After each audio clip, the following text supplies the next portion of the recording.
जय हिंद साथियों, वंदे मातरम। मैं हूं रोहित और आपके अपने channel Rohit career point channel में आपका स्वागत है। जैसा कि आप जानते हैं कि उत्तर प्रदेश री एग्जाम है जो हमारा, वो काफ़ी नज़दीक है।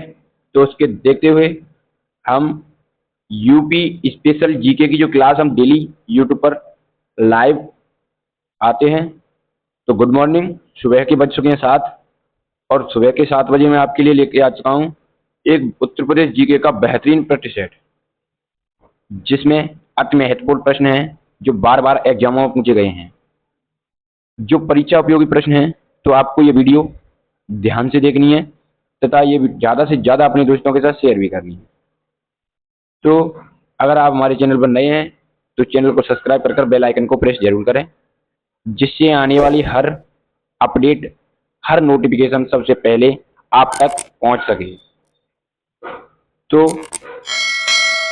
चलिए देखते हैं। जो हमारा अध्याय 10 है उसका पार्ट 2 हम लेके आ चुके हैं। उत्तर प्रदेश में राजनीतिक एवं प्रशासनिक व्यवस्था। तो जो यूपी में हमारे में राजनीतिक एवं प्रशासनिक व्यवस्था है, उसके पार्ट 2 को हम लेके आ चुके हैं। हमारा प्रैक्टिस सेट नंबर 12 है। इससे पहले मैंने 11 प्रैक्टिस सेट ऑलरेडी यूट्यूब पर अपने चैनल पर करा दिए हैं। तो सबसे पहले आप हमारे Rohit career point channel YouTube channel में जाकर उन प्रैक्टिस सेटों को देखें। वो प्रैक्टिस सेट उत्तर प्रदेश परीक्षा री एग्जाम के लिए जो है बहुत ही महत्वपूर्ण होने वाली है, क्योंकि जितने भी टॉपिक वाइज मैंने जो प्रैक्टिस सेट कराए हैं वो काफ़ी हेल्पफुल आपके लिए साबित होने वाले हैं। तो आप बड़े ध्यान से उन प्रैक्टिस सेटों को देखें। चलिए तो हम इस वीडियो को स्टार्ट करते हैं। इस वीडियो का पहला प्रश्न है साथियों, उत्तर प्रदेश राज्य कब अस्तित्व में आया? तो जो हमारा उत्तर प्रदेश राज्य है वो 1 अप्रैल 1937 में अस्तित्व में आया। तो इस क्वेश्चन का ए ऑप्शन सही है। चलिए अगला प्रश्न देखते हैं। प्रश्न नंबर 2 है हमारा, निम्नलिखित में से कौन कभी भी उत्तर प्रदेश का राज्यपाल नहीं रहा है? तो इनमें से एक है जो उत्तर प्रदेश का कभी राज्यपाल नहीं रहा है, तो वो है हमारे एन डी तिवारी।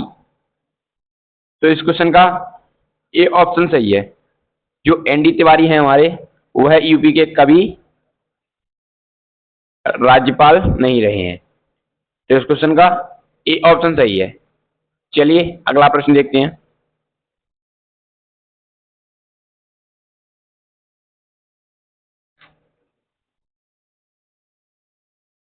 प्रश्न नंबर 3 है हमारा, वर्तमान में उत्तर प्रदेश में कितने ग्राम पंचायत हैं?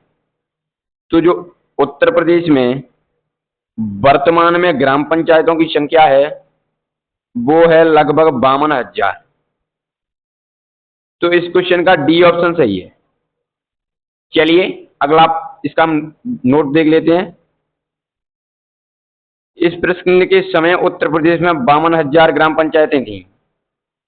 वर्तमान में लगभग 58,189 ग्राम पंचायतें हैं। तो ये भी आपको ध्यान रखना है। चलिए अगला प्रश्न देखते हैं। प्रश्न नंबर 4 है हमारा, उत्तर प्रदेश का प्रथम लोकायुक्त कौन था? तो जो हमारा उत्तर प्रदेश का प्रथम लोकायुक्त थे वो थे विशंबर दयाल। तो इस क्वेश्चन का डी ऑप्शन सही है। चलिए अगला प्रश्न देखते हैं। प्रश्न नंबर 5 है हमारा, निम्न में से किसने उत्तर प्रदेश राज्य के राज्यपाल का पदभार कभी नहीं संभाला? तो जो कभी राज्यपाल नहीं रहे वो है हमारे श्री चंद्र भानु गुप्ता। तो इस क्वेश्चन का ए ऑप्शन सही है। चलिए अगला प्रश्न देखते हैं। प्रश्न नंबर 5 है हमारा आज का साथियों, उत्तर प्रदेश दिवस निम्नलिखित में से किस तारीख को मनाया जाता है?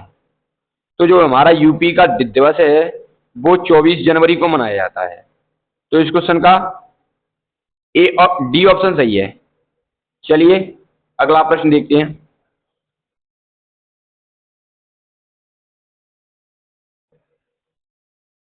प्रश्न नंबर 7 है आज का हमारा, संयुक्त प्रांत से उत्तर प्रदेश के रूप में नाम बदलने के बाद उत्तर प्रदेश का पहला राज्यपाल कौन था? तो जो नाम बदलने के बाद हमारे उत्तर प्रदेश का पहला राज्यपाल था, वो थे हमारे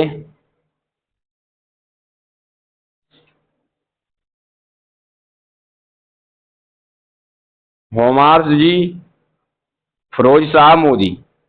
तो जो हमारे एच फिरोज शाह मोदी जी हैं, वो हमारे नाम बदलने के बाद उत्तर प्रदेश के पहले राज्यपाल थे। तो इस क्वेश्चन का बी ऑप्शन सही है।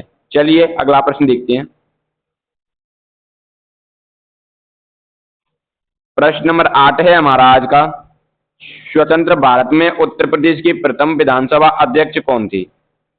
तो जो प्रथम विधानसभा अध्यक्ष हैं महोदय हैं हमारे, वो स्वतंत्र भारत के पुरुषोत्तम दास टंडन थे। तो इस क्वेश्चन का ए ऑप्शन सही है। चलिए अगला प्रश्न देखते हैं। प्रश्न नंबर 9 है हमारा, किस जनपद में सर्वाधिक विधानसभा सीटें हैं? तो जो हमारा उत्तर प्रदेश का सर्वाधिक विधानसभा वाला सीटों वाला राज्य जिला है, वो है प्रयागराज। तो इस क्वेश्चन का डी ऑप्शन सही है। चलिए अगला प्रश्न देखते हैं। प्रश्न नंबर 10 है हमारा, उत्तर प्रदेश विधान परिषद के प्रथम सभापति थे। तो जो प्रथम सभापति जो उत्तर प्रदेश विधान परिषद के थे, वो थे हमारे चंद्रभाल जी। तो इस क्वेश्चन का सी ऑप्शन सही है। अगला प्रश्न देखते हैं। प्रश्न नंबर 11 है हमारा, उत्तर प्रदेश के राज्यसभा में कितनी सीटें हैं? तो जो हमारा उत्तर प्रदेश है, उसकी राज्यसभा में 31 सीटें आवंटित की गई हैं। तो इस क्वेश्चन का सी ऑप्शन सही है। चलिए अगला प्रश्न देखते हैं।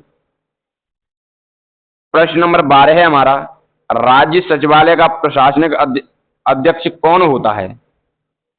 तो जो हमारा राज्य सचिवालय है, उसका प्रशासनिक अध्यक्ष मुख्य सचिव होता है। तो इस क्वेश्चन का बी ऑप्शन सही है। चलिए साथियों अगला प्रश्न देखते हैं। 13वां प्रश्न है हमारा, उत्तर प्रदेश में राज्य के विश्वविद्यालयों का कुलपति कौन होता है? तो जो यूपी में राज्य के विश्वविद्यालय हैं, उनका कुलपति राज्यपाल होता है। तो इस क्वेश्चन का सी ऑप्शन सही है। चलिए अगला प्रश्न देखते हैं। प्रश्न नंबर 14 है हमारा, इलाहाबाद उच्च न्यायालय की स्थापना कब हुई? तो जो हमारा इलाहाबाद उच्च न्यायालय है, उसकी स्थापना 1866 में की गई। तो इस क्वेश्चन का सी ऑप्शन सही है। चलिए अगला प्रश्न देखते हैं।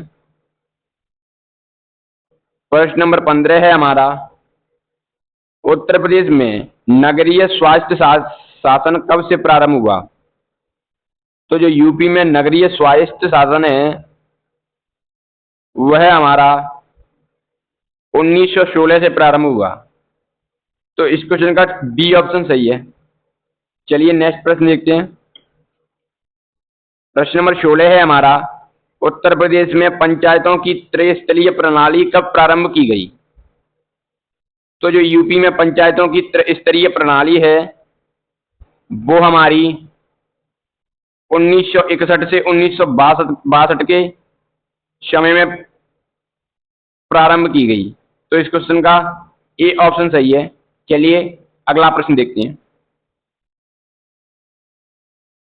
प्रश्न नंबर 17 है हमारा, राज्य मानवाधिकार आयोग का गठन उत्तर प्रदेश में कब किया गया? तो जो हमारी यूपी में राज्य मानवाधिकार आयोग है,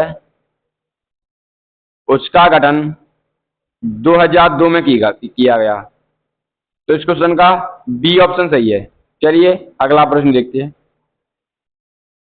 प्रश्न नंबर 18 है हमारा, राज्य सूचना आयोग का गठन कब किया गया? तो जो यूपी में हमारा राज्य सूचना आयोग है, उसका गठन 2005 में किया गया। तो इस क्वेश्चन का बी ऑप्शन सही है। चलिए अगला प्रश्न देखते हैं। प्रश्न नंबर 19 है हमारा, भारत में स्थानीय स्वशासन का के जनक कौन थे? तो जो भारत में स्थानीय स्वशासन के जनक थे वो थे लॉर्ड रिपन। तो इस क्वेश्चन का डी ऑप्शन सही है। चलिए अगला प्रश्न देखते हैं। प्रश्न नंबर 20 है हमारा, पंचायती राज व्यवस्था का उद्घाटन किसके द्वारा किया गया था? तो हमारी जो पंचायती राज व्यवस्था है उनका गठन पंडित जवाहरलाल नेहरू के नेतृत्व में किया गया। तो इस क्वेश्चन का ए ऑप्शन सही है। चलिए अगला प्रश्न देखते हैं। प्रश्न नंबर 21 है हमारा, निम्नलिखित में से कौन सी समिति भारत में पंचायती राज से संबंधित नहीं है? तो इनमें से एक पंचायती राज व्यवस्था से संबंधित नहीं है, वो हमें बतानी है। तो जो हमारी NR नारायण मूर्ति समिति है वह हमारी पंचायती राज व्यवस्था से संबंधित नहीं है। तो इस क्वेश्चन का डी ऑप्शन सही है। चलिए अगला प्रश्न देखते हैं। प्रश्न नंबर 22 है हमारा आज का, भारतीय संविधान के ऐतिहासिक 73वें और 74वें संविधान संशोधन अधिनियम के समय भारत के प्रधानमंत्री कौन थे? तो जो हमारा 74वां और 73वां संविधान संशोधन हुआ उसके समय भारत के प्रधानमंत्री थे PV नरसिंह राव। तो इस क्वेश्चन का बी ऑप्शन सही है। चलिए अगला प्रश्न देखते हैं। प्रश्न नंबर 23 है हमारा, भारतीय संविधान के किस अनुच्छेद में ग्राम सभा के संबंध में प्रावधान है? तो जो हमारे इंडियन कॉन्स्टिट्यूशन का आर्टिकल 243 है उसमें ए 243A ग्राम सभा से संबंधित है। तो इस क्वेश्चन का सी ऑप्शन सही है। चलिए अगला प्रश्न देखते हैं। प्रश्न नंबर 24 है, उस निकाय का नाम बताइए जिसमें गांव स्तर पर पंचायत के क्षेत्र में शामिल एक गांव की मतदाता सूची में पंजीकृत सभी व्यक्ति शामिल होते हैं। तो वह क्या कहलाती है ये हमें बताना है। तो हमें वह ग्राम सभा कहलाती है। तो इस क्वेश्चन का बी ऑप्शन सही है। चलिए अगला प्रश्न देखते हैं। प्रश्न नंबर 25 है, ग्राम पंचायतों का सामान्य कार्यकाल क्या होता है? तो जो हमारी ग्राम पंचायतें हैं उनका सामान्य कार्यकाल 5 वर्ष का होता है। तो इस क्वेश्चन का बी ऑप्शन सही है। चलिए अगला प्रश्न देखते हैं। आज का हमारा 26वां प्रश्न है, किस संविधान संशोधन अधिनियम के तहत पंचायतों में महिलाओं का आरक्षण सुनिश्चित किया गया है? तो जो हमारा 73वां संविधान संशोधन है उसके तहत महिलाओं का आरक्षण सुनिश्चित किया गया है। तो इस क्वेश्चन का बी ऑप्शन सही है। चलिए अगला प्रश्न देखते हैं। प्रश्न नंबर 27 है, भारतीय संविधान के निम्नलिखित में से किस अनुच्छेद में पंचायतों में सीट के आरक्षण का प्रावधान दिया गया है? तो जो हमारा आर्टिकल 243D है उसके तहत यह प्रावधान दिया गया है। तो इस क्वेश्चन का बी ऑप्शन सही है। चलिए अगला प्रश्न देखते हैं।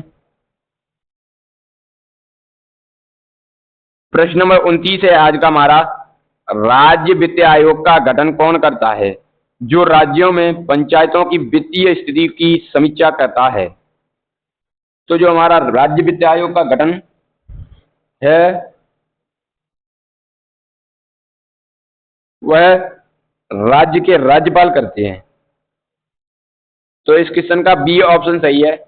चलिए अगला प्रश्न देखते हैं।